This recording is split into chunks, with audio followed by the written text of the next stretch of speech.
संख्या के बारे में बताने के लिए जा रहा है।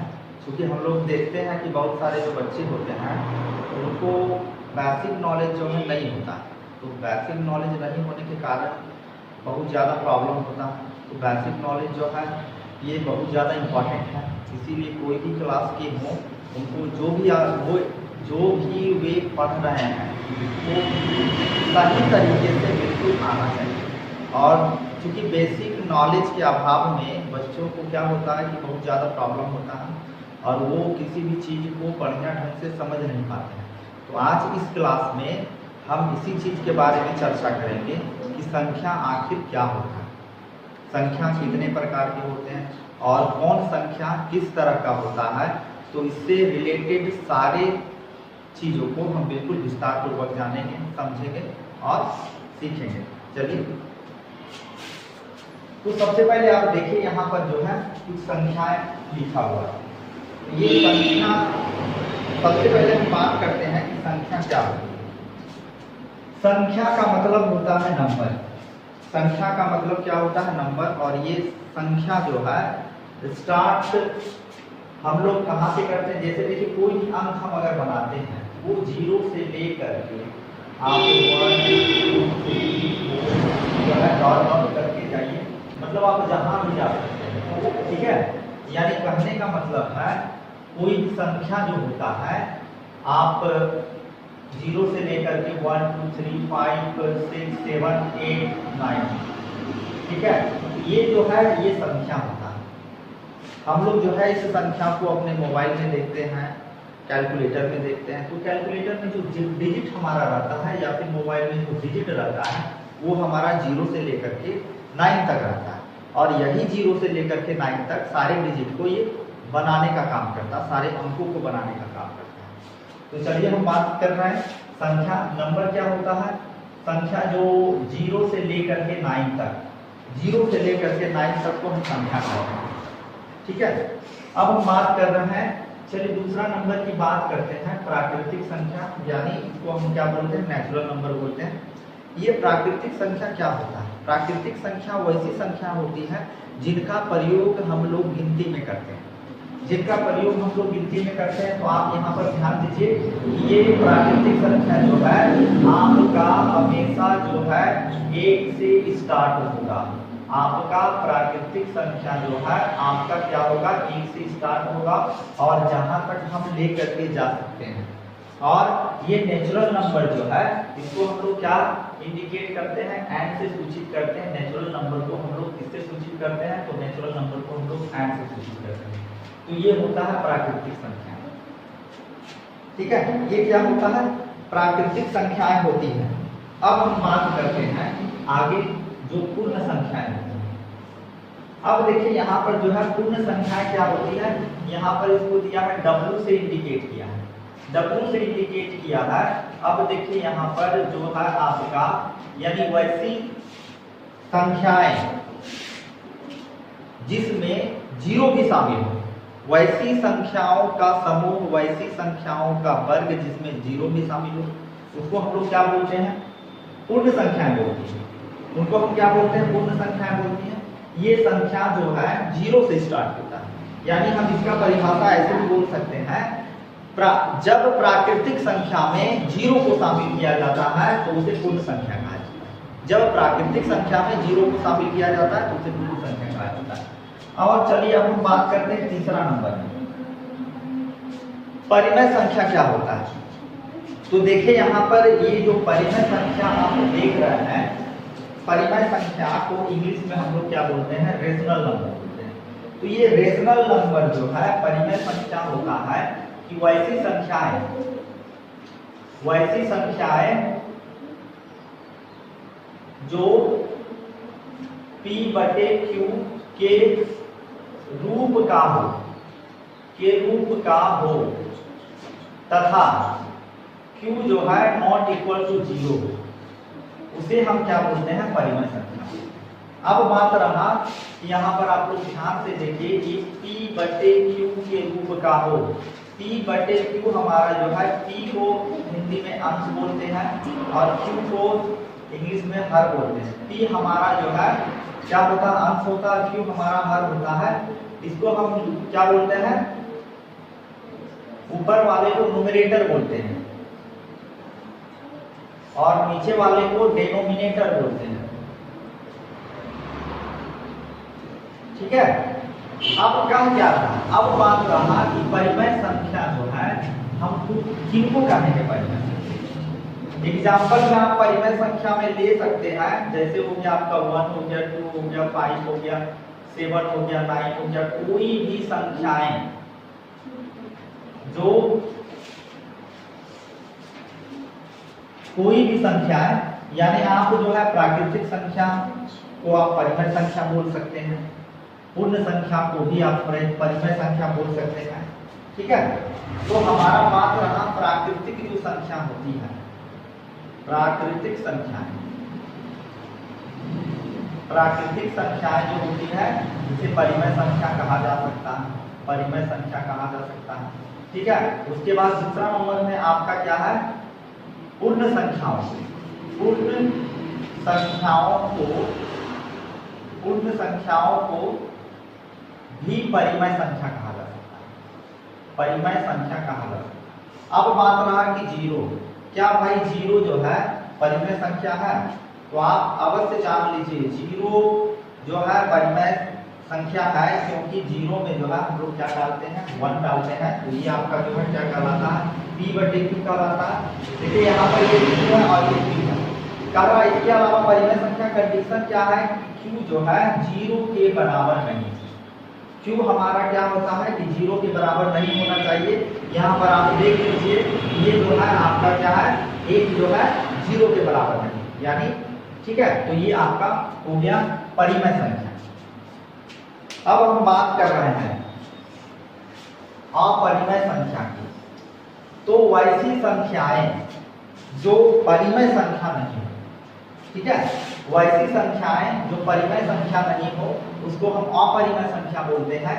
जैसे आप ले सकते हैं एग्जांपल में √5 ले सकते हैं, √7 ले सकते हैं, √2 ले सकते हैं, √3 ले सकते हैं। तो ये जो है आप देख सकते हैं, ये आपका क्या है, अपरिमेय संख्या, ये आपका क्या है, अपरिमेय संख्या। तो चलिए ये भी आपका हो गया। अब हम बात कर रहे हैं वास्तविक संख्या, रियल नंबर क्या होता है। तो वास्तविक संख्या होता है वैसी संख्या जो परिमेय और अपरिमेय संख्याओं का समूह हो, यानी वैसी संख्या जिसमें परिमेय संख्या भी हो और अपरिमेय संख्या भी हो, तो उसे हम लोग क्या करते हैं, वास्तविक संख्या करते हैं। वास्तविक संख्या में क्या होगा, वास्तविक संख्या के समूह में, वास्तविक संख्या के समुच्चय में आपका जो है क्या होगा, परिमेय संख्या भी आएगा और अपरिमेय संख्या भी आएगा। आपका जो है परिमेय संख्या भी आएगा, आपका अपरिमेय संख्या भी आएगा। तो इसके समूह को, इसके समुच्चय को हम लोग क्या बोलते हैं, वास्तविक संख्या बोलते हैं। इसके समुच्चय को हम लोग क्या बोलते हैं, वास्तविक संख्या बोलते हैं।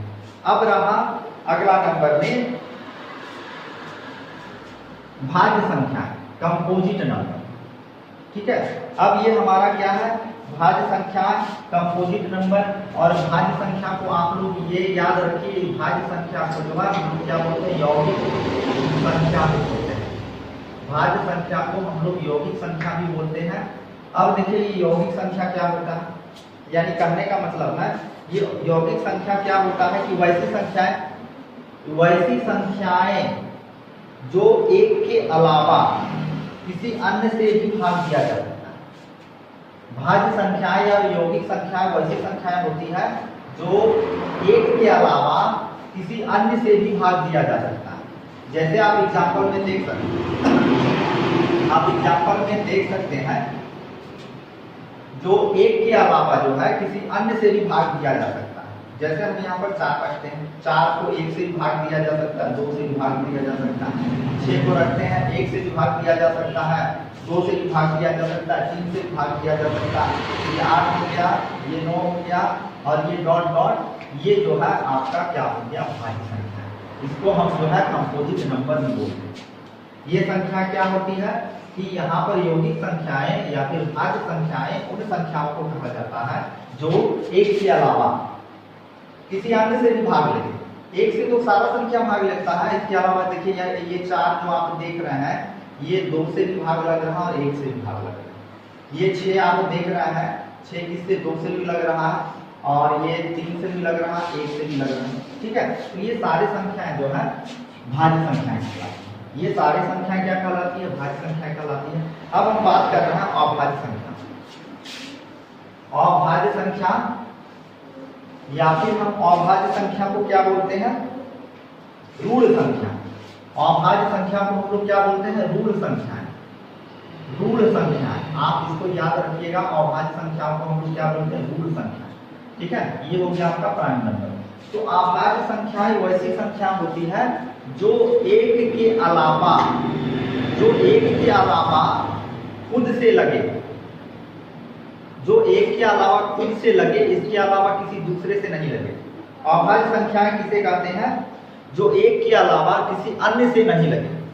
जो एक के अलावा, अभाज्य संख्या वैसी संख्याओं को कहते हैं जो एक के अलावा किसी अन्य संख्याओं से भाग नहीं लगे, उसे अभाज्य संख्या कहते हैं या ऋण संख्या कहते हैं। तो देखिए हम बात करते हैं अभाज्य संख्या जो है आपका क्या होगा। अभाज्य संख्या जो है आप किनको लिख सकते हैं। अब जैसे देखिए हम बात करते हैं 2 जो है एक के अलावा या फिर जो खुद से लगता हो, ठीक है, इसके अलावा किसी दूसरे को नहीं लगे। 5 जो है, 5 का जो है कोई फैक्टर नहीं, एक के अलावा 5 को हम किसी में नहीं तोड़ सकते हैं, या 5 के अलावा इसको किसी दूसरे से नहीं तोड़ सकते हैं। 7 हो गया, इसको भी जो है हम 1 या 7 के अलावा किसी दूसरे से नहीं तोड़ सकते हैं। ठीक है, और ये हो गया 11 हो गया, इसको भी ये इस तरह से 13 हो गया। तो ये संख्याएं जो है क्या कहलाती हैं? अभाज्य संख्याएं कहलाती हैं, प्राइम नंबर कहलाती। अब हम बात कर रहे हैं सम संख्याओं की। अब हम बात कर रहे हैं सम संख्याओं की। तो सम संख्या क्या होता है भाई? तो वैसी संख्या जो 2 से भाग लगती है। सम संख्या यानी इवन नंबर, वैसी संख्या जो 2 से भाग लगती है उन्हें हम सम संख्या कहते हैं। जैसे एग्जांपल में आप लिख सकते हैं 2 हो गया, 4 हो गया, 6 हो गया, 8 हो गया, 10 हो गया, यानी जो 2 से भाग लगने वाली संख्याओं को सम संख्या कहते हैं। अब नेक्स्ट में आता है ऑड नंबर, विषम संख्या। तो विषम संख्या क्या होता है भाई? वैसी संख्या है जो 2 से भाग नहीं लगे। जैसे 2 से भाग क्यों नहीं लगता है? जैसे हम बात करते हैं क्या 3 2 से लगेगा, नहीं लगेगा, 5 2 से लगेगा, नहीं लगेगा, 7 लगेगा, नहीं लगेगा, 9 लगेगा, नहीं लगेगा, 11 लगेगा, नहीं लगेगा, 13 लगेगा तो नहीं लगेगा। तो ये सारी संख्याएं जो है आपका क्या कहलाता है? विषम संख्याएं। ये सारी संख्याएं विषम संख्याएं कहलाती है।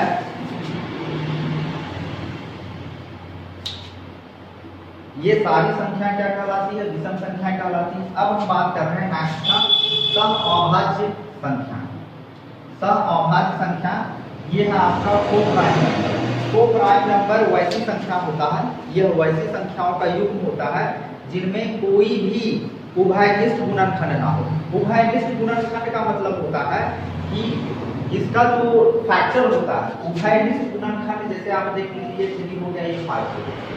ठीक है, अगर हम 3 और 5 का एचसीएफ निकालते हैं, ये आपका 1 से टूटेगा या फिर 3 से टूटेगा। ये आपका 1 से टूटेगा या 3 से टूटेगा, ये 1 से टूटेगा या 5 से टूटेगा। तो इसका एचसीएफ जो है हमेशा क्या आएगा? 1 आएगा। यानी कहने उभयनिष्ठ का मतलब होता है कि जिनका एचसीएफ 1 हो, यानी सहअभाज्य संख्याएं। ठीक है, सहअभाज्य संख्या वैसी संख्याएं होती हैं, वैसी संख्याओं का युग्म होता है जिनमें कोई भी उभयनिष्ठ संख्याएं, कोई भी उभयनिष्ठ गुणनखंड ना हो। ठीक है, अथवा इसके अलावा हम बोल सकते हैं जिन संख्याओं का एचसीएफ 1 होता है उन्हें, उन संख्याओं को क्या बोला जाता है? सहअभाज्य संख्या बोली जाती है। उन संख्याओं को क्या बोला जाता है? सहअभाज्य संख्या बोली जाती है। अब हम बात करते हैं नेक्स्ट की, तो काल्पनिक संख्याएं। तो इमेजिनरी नंबर क्या होता है? इमेजिनरी, काल्पनिक संख्या। अब देखते हैं, हम बात करते हैं काल्पनिक संख्या, यानी कहने का मतलब जिसको इमेज कर सकते हैं। जितने भी रूट में संख्याएं आती हैं, -2 का रूट लेंगे, -5 का रूट लेंगे, -7 का रूट लेंगे, तो ये और भी जा सकते हैं। यानी इनका जो है फैक्टर जो है, जो भी निकलेगा, इनको फैक्टर करने के बाद जो भी निकलेगा वो जो है काल्पनिक होगा। ठीक है, तो इन संख्याओं को हम लोग क्या कहते हैं? काल्पनिक कहते हैं। अब बात रहा पूर्णांक। ठीक है, पूर्णांक इसका जो है इंग्लिश मीनिंग है क्या है, इंटीजर है। तो पूर्णांक का मतलब होता है वैसी संख्याएं जिन संख्याओं में पॉजिटिव अंक और नेगेटिव अंक दोनों शामिल हो तो उसे पूर्णांक कहा जाता है। जिन संख्याओं में ऋणात्मक संख्याएं और धनात्मक संख्याएं दोनों संख्याएं शामिल हो तो उन्हें क्या कहा जाता है, पूर्णांक कहा जाता है। और पूर्णांक जो है दो तरह का होता है, एक ऋणात्मक पूर्णांक होता है, दूसरा धनात्मक पूर्णांक होता है। ऋणात्मक पूर्णांक में जितने भी अंक आते हैं जो माइनस में हो, जितने भी अंक आते हैं जो माइनस में हो वो ऋणात्मक पूर्णांक कहलाता है। जितने भी अंक आते हैं जो प्लस में हो वो धनात्मक पूर्णांक कहलाते हैं। तो बात रहा, अब देखिए इन संख्याओं से रिलेटेड जो है कुछ इनके जो है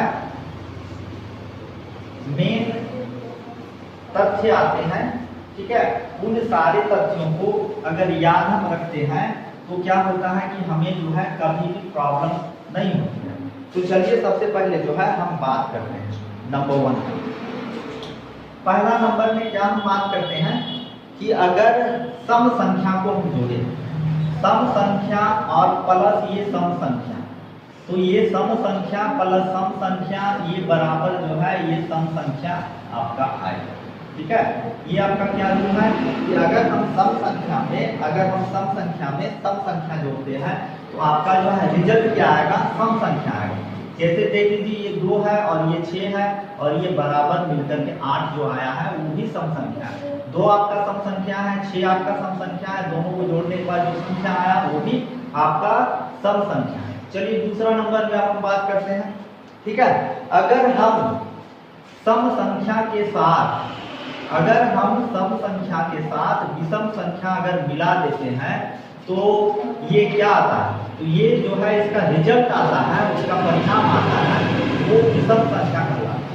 वो क्या कहलाता है, विषम संख्या कहलाता है। जैसे देख लीजिए हम बात करते हैं अगर 2 में से हम 3 जोड़ देते हैं, 2 हमारा सम संख्या है, 3 हमारा विषम संख्या है, तो ये जो मिल करके जो बनता है 5, ये भी जो है आपका क्या कहलाएगा, विषम संख्या कहलाएगा। उसके बाद जो है हम बात करते हैं तीसरा नंबर, अगर हम विषम संख्या जोड़ते हैं, अगर हम विषम संख्या में विषम संख्या जोड़ते हैं तो आपका आता क्या है भाई, सम संख्या आता है।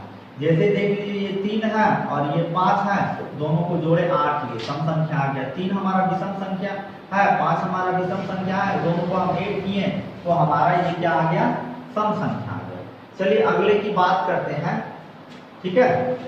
अगले की अब बात करते हैं तो सम संख्या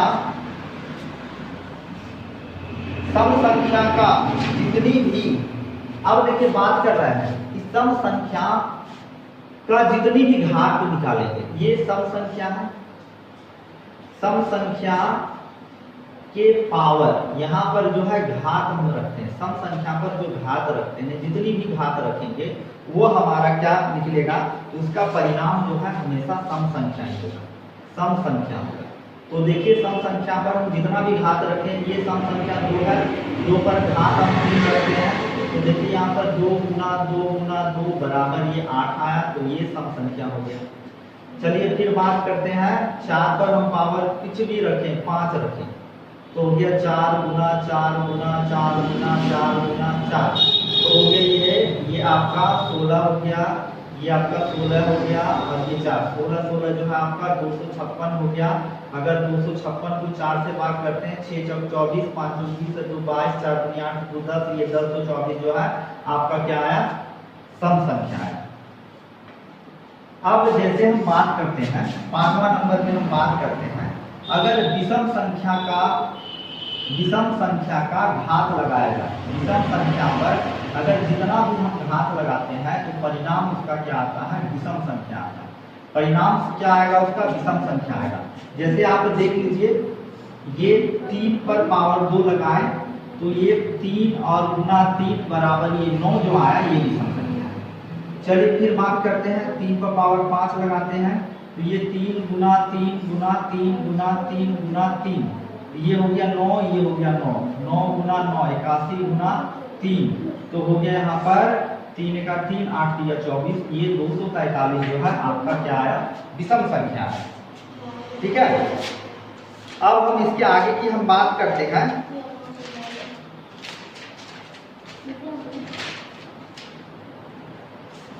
चलिए इसके आगे की हम बात करते हैं। तो अब क्या है कि देखिए सबसे पहले हम 5वां नंबर में हो गया। अब हम जो है इसके 6 नंबर की बात करते हैं। तो 6 नंबर में आपका क्या है कि 1 से 25 तक कितनी अभाज्य संख्याएं आती हैं। ठीक है, 1 से यानी जो गिनती की संख्याएं हैं, गिनती की संख्याओं में, गिनती की संख्याओं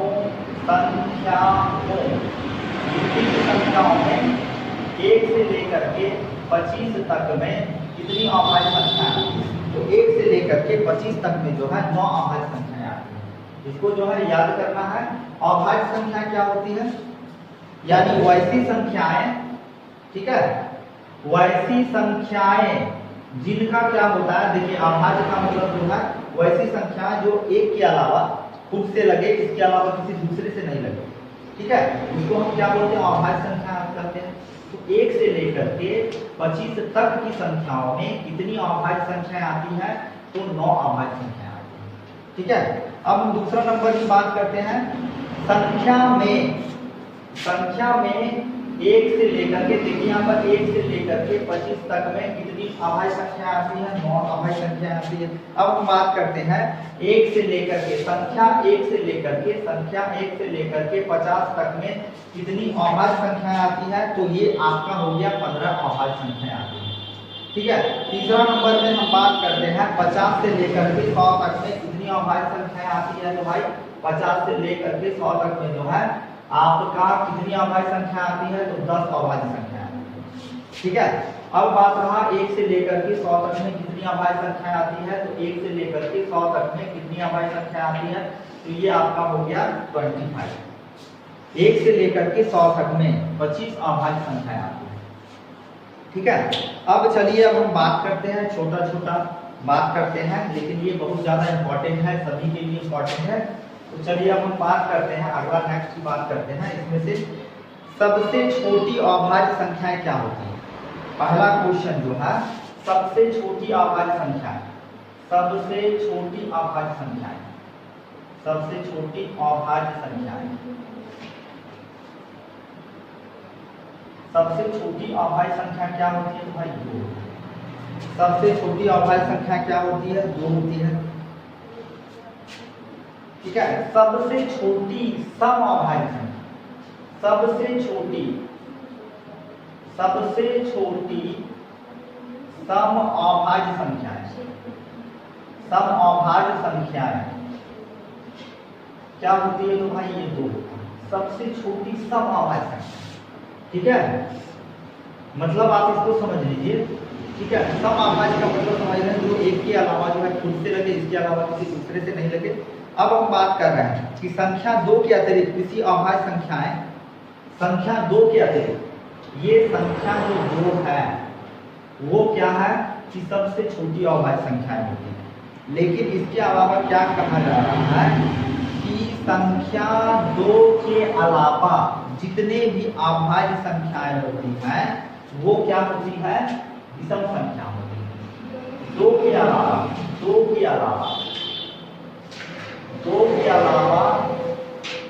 जितनी भी अभाज्य संख्या होती है, जितनी भी अभाज्य संख्याएं होती हैं, जितनी भी अभाज्य संख्याएं होती हैं वह विषम संख्या कहलाती है, वह विषम संख्या कहलाती है। तो क्या यह बात सही है, हम इसको एक बार चेक करके देख लेते हैं। 2 के अलावा जितनी भी अभाज्य संख्याएं होती हैं वह विषम संख्या कहलाती है। तो इसे हम जो है चेक करते हैं।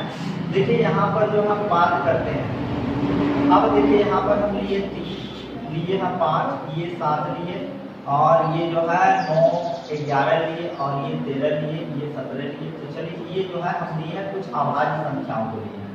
अभाज्य संख्या का मतलब होता है जो खुद से लगे और एक से लगे, इसके अलावा किसी दूसरे से नहीं भाग लगे, तो वो जो है क्या कहलाता है, अभाज्य संख्या कहलाता है।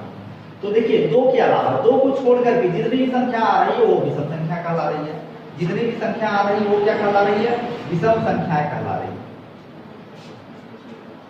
अब देखिए तीसरा नंबर में क्या कह रहा है, सबसे छोटी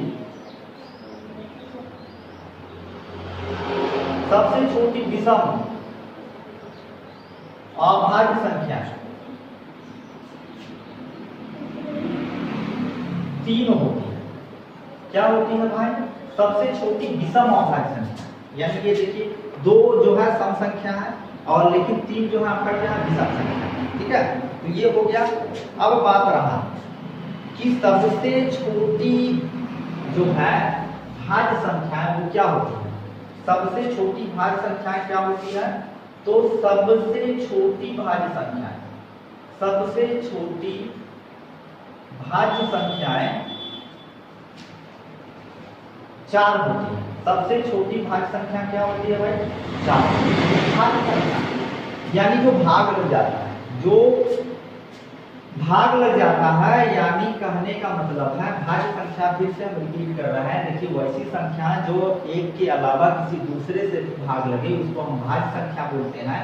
तो देखिए यहाँ पर अगर हम बात करते हैं 1 2 3 4 की बात करते हैं, तो ये तो छोड़ दीजिए बात, ये आपका जो है 1 से लगेगा, 2 से लगेगा, ये भी जो है आपका 1 से लगेगा या 3 से लगेगा, ये देखिए 1 से लगेगा, ये किससे 2 से लगेगा, ये किससे लगेगा 4 से लगेगा। तो यहाँ पर क्या है कि आप देख रहे हैं जिसका गुणनखंड 2 में सिर्फ ओनली 2 में आ रहा है, लेकिन यहाँ पर जो है गुणनखंड 2 से अधिक आ रहा है।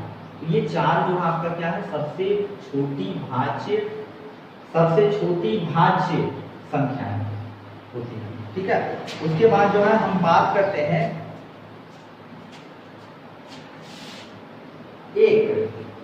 संख्या 1 ना तो भाज्य संख्याएं होती हैं और ना ही अभाज्य संख्याएं,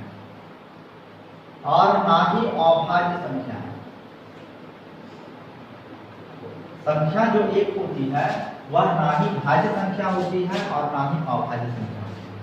इसके बाद जो है हम बात कर रहे हैं कि 1 से लेकर के 10 तक में, 1 से लेकर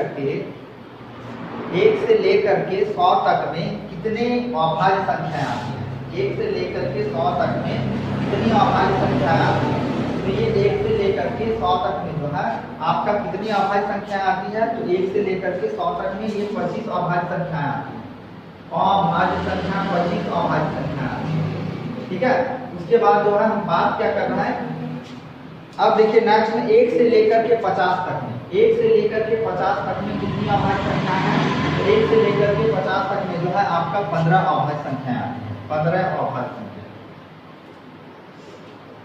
चलिए उसके बाद जो है आगे की हम बात करते हैं, 1 से लेकर के 25 तक में कुल कितने अभाज्य संख्या आती है, तो 1 से लेकर के 25 तक में जो है कुल 9 अभाज्य संख्याएं आती है।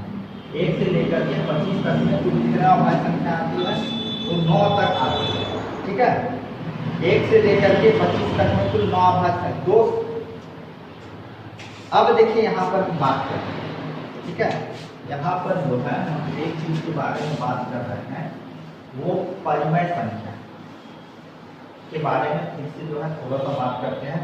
देखिए यहाँ पर जो है ये पाई, ये जो पाई हम देख रहे हैं इसका वैल्यू क्या होता है, 22/7। पाई का वैल्यू क्या होता है, तो 22/7 होता है। पाई एक क्या है, अपरिमेय संख्या इसको बोला जाता है। पाई को अपरिमेय संख्या बोला जाता है, लेकिन ये जो है इसका जो वैल्यू आ रहा है 22/7, इसको क्या बोला जाता है, तो परिमेय संख्या कहा जाता है, परिमेय संख्या कहा जाता है। ठीक है, तो चलिए इससे रिलेटेड और भी थोड़ा सा कुछ देख लेते हैं।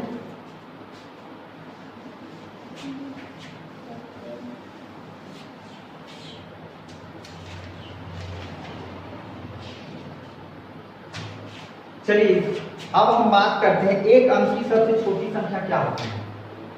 एक अंक की सबसे छोटी संख्या, एक अंक की सबसे छोटी संख्या एक अंक की सबसे छोटी संख्या क्या होती है? एक अंक की सबसे छोटी संख्या जो होती है वो एक होती है। एक होती है एक अंक की सबसे छोटी संख्या। और एक अंक की सबसे बड़ी संख्या, एक अंक की सबसे बड़ी संख्या, एक अंक की सबसे बड़ी संख्या होती है वो 9 होती है। ठीक है। अब बात रहा कि दो अंकों की सबसे छोटी संख्या, दो अंकों की सबसे छोटी संख्या,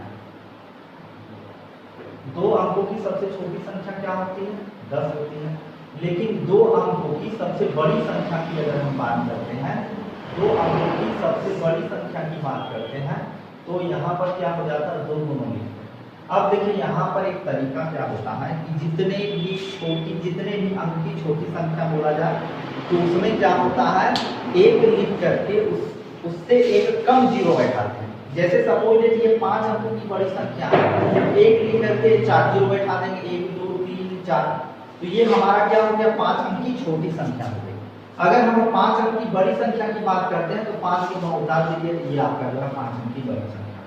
तो आपका ये छोटी संख्या और बड़ी संख्या ये भी जो है आपका क्लियर हो गया। तो चलिए इसके बाद जो है